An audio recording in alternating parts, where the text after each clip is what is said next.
As we design and build our application, we provide ways for the user to navigate its pages and features. With routing, we define the paths through the application and the user actions required to access each path. In this module, we start with an overview of how routing works in Angular. We examine how to configure routes and tie routes to actions. And we define where to place the routed components view. Currently, our app component embeds our product list component as a nested component. We instead want to define a set of routes, so the user can navigate to the welcome view, product list view, or product detail view. We've already built the product list component, and I've provided the welcome component with the starter files in the GitHub repository for this course. As part of the demos in this module, we'll build the shell for the product detail component. When we're finished with this module, we'll have a simple application that routes to multiple views. Before we jump into routing, we need more components, so we have something to route to. I provided the welcome component as part of the starter files. Even though we won't be completing all of the features of the product detail component, we will use it to illustrate key concepts, such as handling undefined and using route parameters. Let's build the product detail component. The product detail component should ultimately look like this, but we want to focus on routing, not building another component. So let's just create a shell for the product detail component so we can route to it. We could use the Explorer and create new component class and template files manually. Or we could use the Angular CLI to automatically create those files. We installed the Angular CLI globally earlier in this course.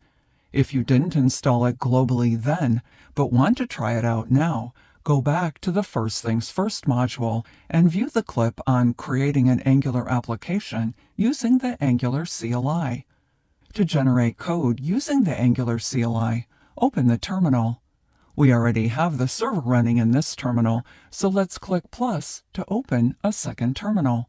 In the terminal, we type ng for the Angular CLI, and g for generate. Next, we specify the type of file we want to generate. We'll type C for component, and the name of our component. Since we want to create this component under the products folder, we add the path to the desired component name. So products/product-detail following our naming convention. That's the basic syntax for generating a component with the CLI, but we can add flags for additional options. By default, Angular will create a new folder for this component. For this sample application, we want the contents of our product folder to be flat. We'll use the -- flat option to achieve this. We'll learn much more about the Angular CLI later in this course. For now, press Enter. And the Angular CLI creates the component files for us. And it updated our Angular module. Yay! We can see here in the Explorer that it created the style sheet in a CSS file, the template in an HTML file, and the class in a TypeScript file. It even created the start of a unit test for us. Let's check out the generated template. Not much here. We'll replace the generated HTML with some placeholder text and use interpolation to bind to a page title. Next, let's look at the TypeScript file. The generated component has all the basic syntax in place. We can then add the properties that our component needs. We'll define a page title and set it to product detail. Notice that the CLI generated the selector property here. The selector property is only required if the component will be nested within another component. We won't need to nest this component. We'll instead display the component's view as part of the routing. So let's delete the selector. Now let's check out the Angular module. Notice that the CLI added the appropriate import and declared our new component. Very nice. Every time we add a component to the application, we need to declare the component in an Angular module. We currently have only one Angular module, app module, so the product detail component and the welcome component must be added to the declarations array for the app module. If we use the Angular CLI, as we did in this example, it automatically adds the appropriate declarations. Cool! If we don't use the CLI, like for our welcome component, we need to add the component to the declarations array ourselves. Let's do that now. We add the welcome component to the declarations array, then add the associated import statement. Now that we have the basic components in place, we are ready to add routing to our application. An Angular application is a single-page application. That means all of our views are displayed within one page, normally defined in the index.html file. So each of the 5, 10, or hundreds of views take turns appearing on that one page. How do we manage which view to display when?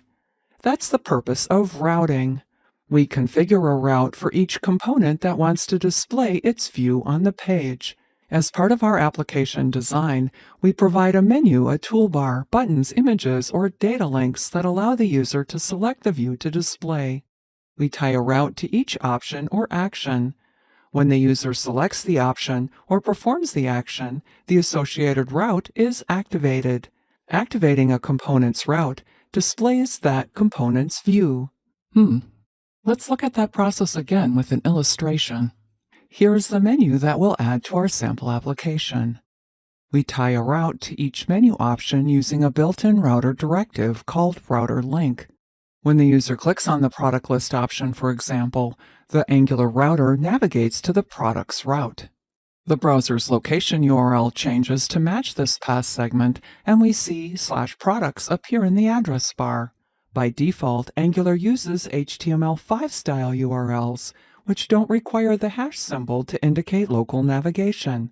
By using the HTML5 style URLs, you need to configure your web server to perform URL rewriting. How this is done depends on your web server. See the documentation for your web server on how to configure URL rewriting. Angular also supports hash-style routing, which does not require URL rewriting. If you can't configure your web server and must use hash-style routing, see the Angular documentation or the Angular routing course here in the Pluralsight library for more information. When the browser's URL changes, the Angular router looks for a route definition matching the path segment, products in this example. The route definition includes the component to load when this route is activated, in this case, the product list component. The Angular router then loads the component's template. Where does it display this template? Where we specified with the built-in routing directive called router outlet, and the product list appears. So that's how routing works. We'll examine these steps in further detail and try them out in demos as we journey through this course module. Routing is component-based, so we identify the set of components that we want to provide as routing targets and define a route for each one. Let's see how this is done. An Angular application has one router that is managed by Angular's router service.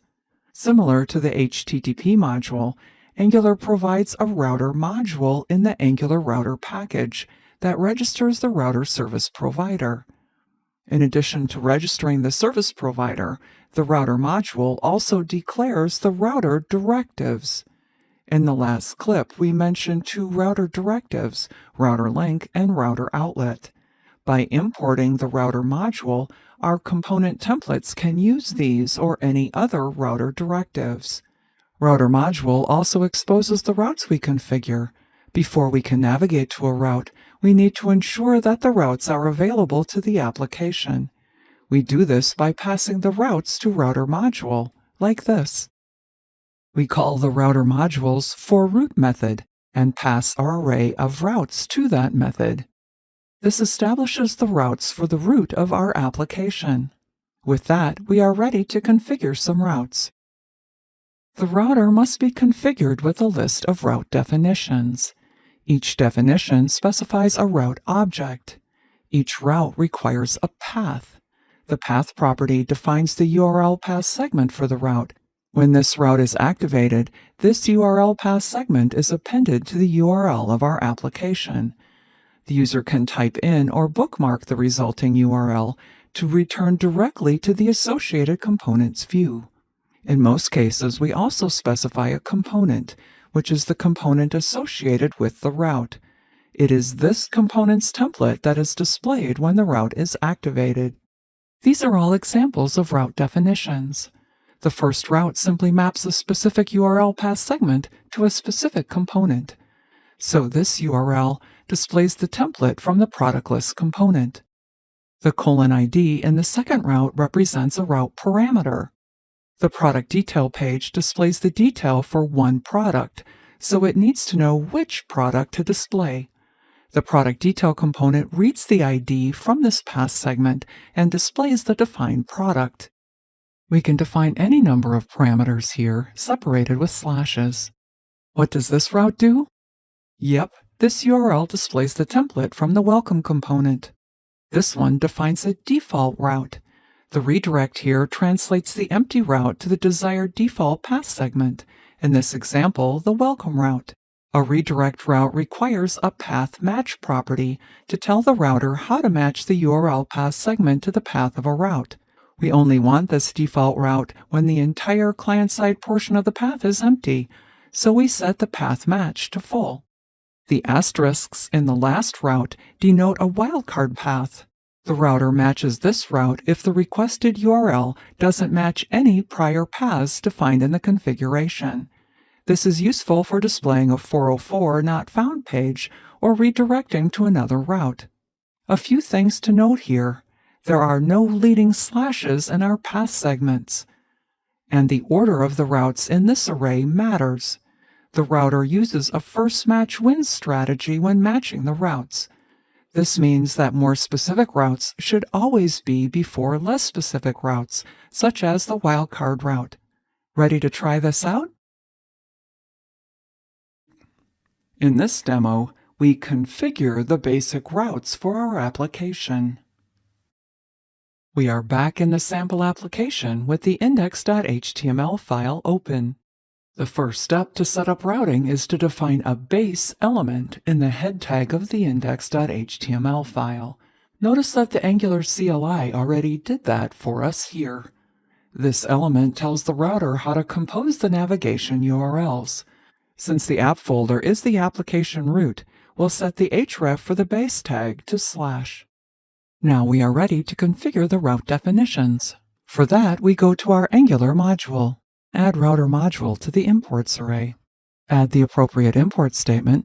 This registers the router service provider, declares the router directives, and exposes the configured routes.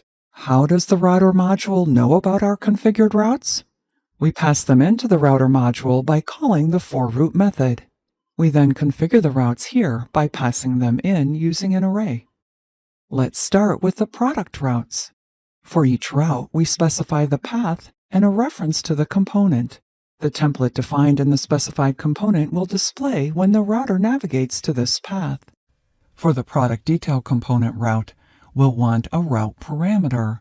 That route parameter tells the component the ID of the product to display. Next, we add the route to display our welcome page. We'll set the path to welcome and specify the welcome component. When the application loads, we want to default to the template from the welcome component, so we'll specify a default route that redirects to our welcome component. And let's define a wildcard path in case the requested URL doesn't match any prior paths defined in the configuration.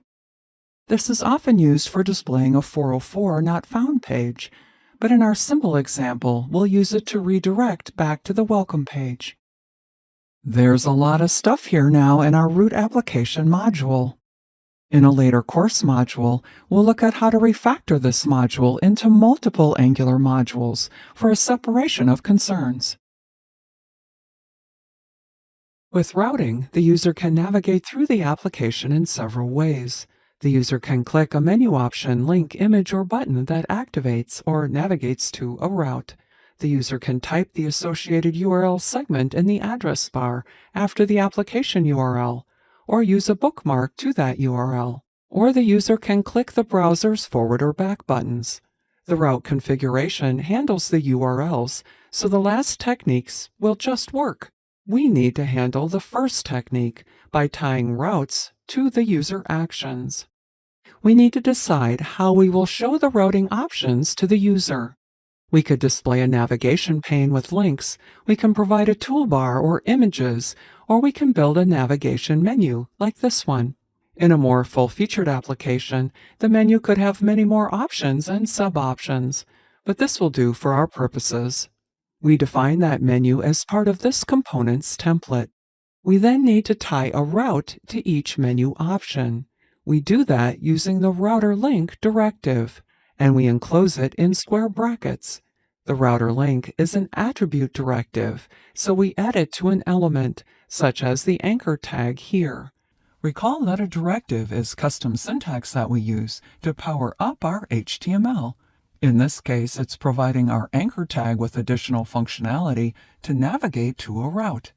We bind it to a template expression that returns a link parameters array. The first element of this array is the string path of a route. Additional elements can be added to this array to specify optional route parameters.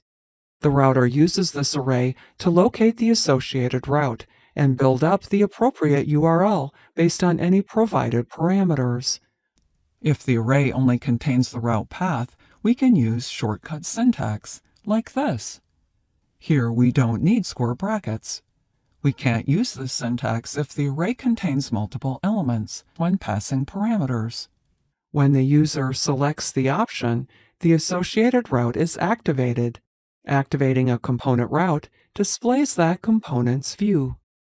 Now let's add a menu and use the router link directive so the user can navigate to the views in our sample application. Before we can begin, we need to decide how to show the routing options to the user.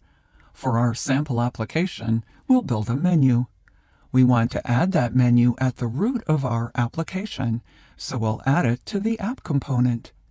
In the app component template currently, we're nesting the product list component using the product list component selector as a directive. We now want to route to the product list component instead, so we delete the directive here. Since the product list component will no longer be used as a directive, we can remove its selector. We'll delete it here.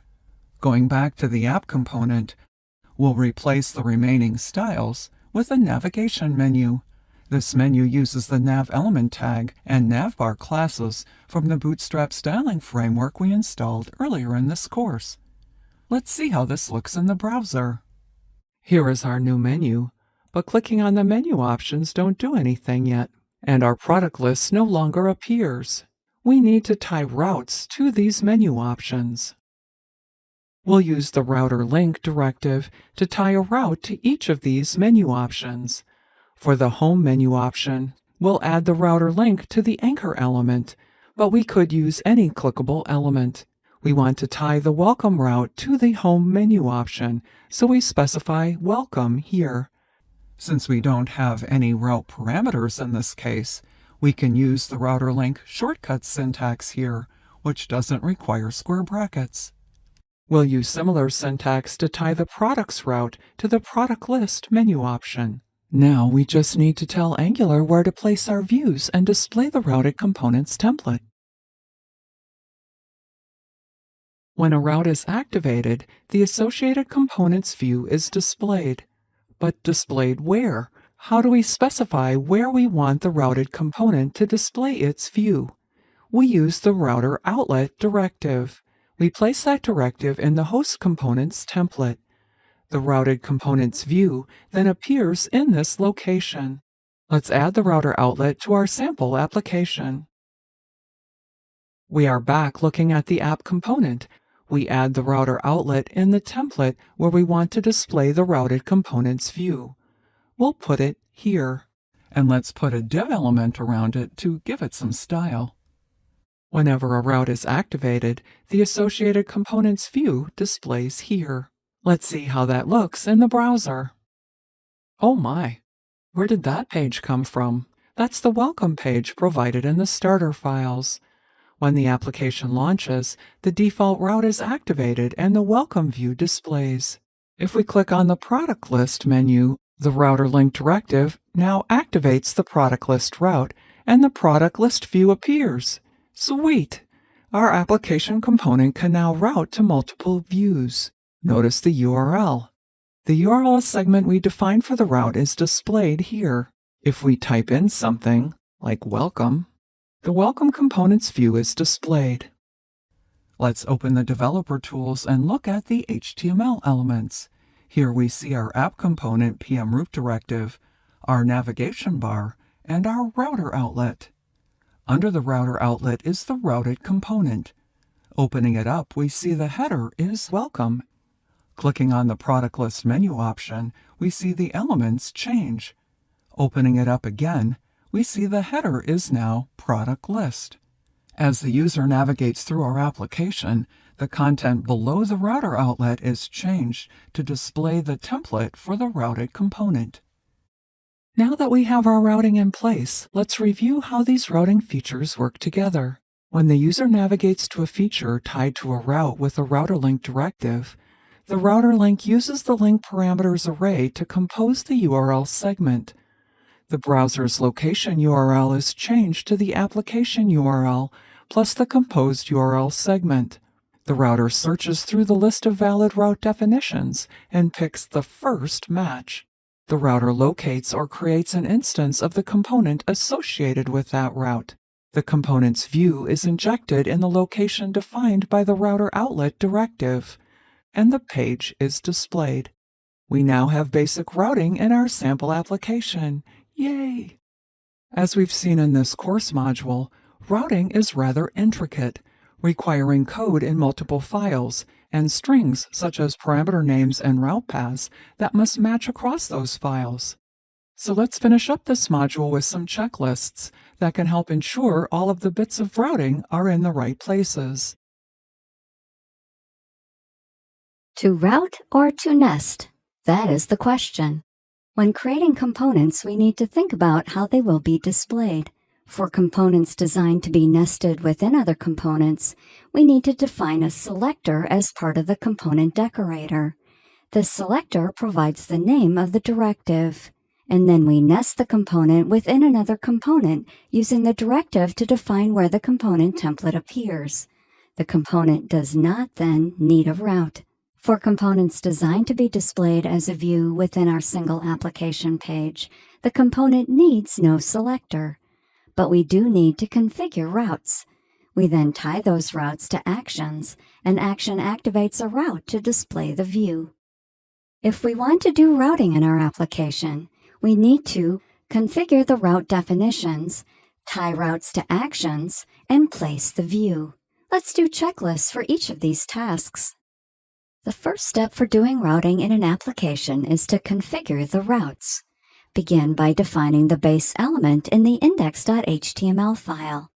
Add router module to an Angular modules imports array. Then add each route to the array passed to the router modules for route method. And remember that order matters. The router will pick the first route that matches. Each route definition requires a path, which defines the URL path segment for the route. Be sure the path has no leading slash. Use an empty path for a default route, and 2 asterisks for a wildcard route, which is matched if no prior path matches. Most route definitions also include a component. The component is a reference to the component itself. It is not a string name and is not enclosed in quotes. Once we have the routes configured, we need to tie those routes to actions. First, we identify which actions to tie to which routes. Then we add the router length directive as an attribute to any clickable element in a component's template. We can use them in menu options, toolbars, buttons, links, images, and so on. Be sure to enclose the router link in square brackets. Bind the router link to a link parameters array. The first element of the link parameters array is the route's path. All other elements in the array are values for the route parameters.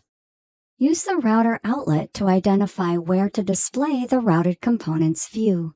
This is most often specified in the host component template. When a route is activated, the route component's view is displayed at the location of the router outlet. Our app component had embedded our product list component as a nested component. In this module, we were finally able to remove that nesting. We set up routing so we can now navigate to our welcome and product list components. We've covered the basics of routing in this module, but there is so much more.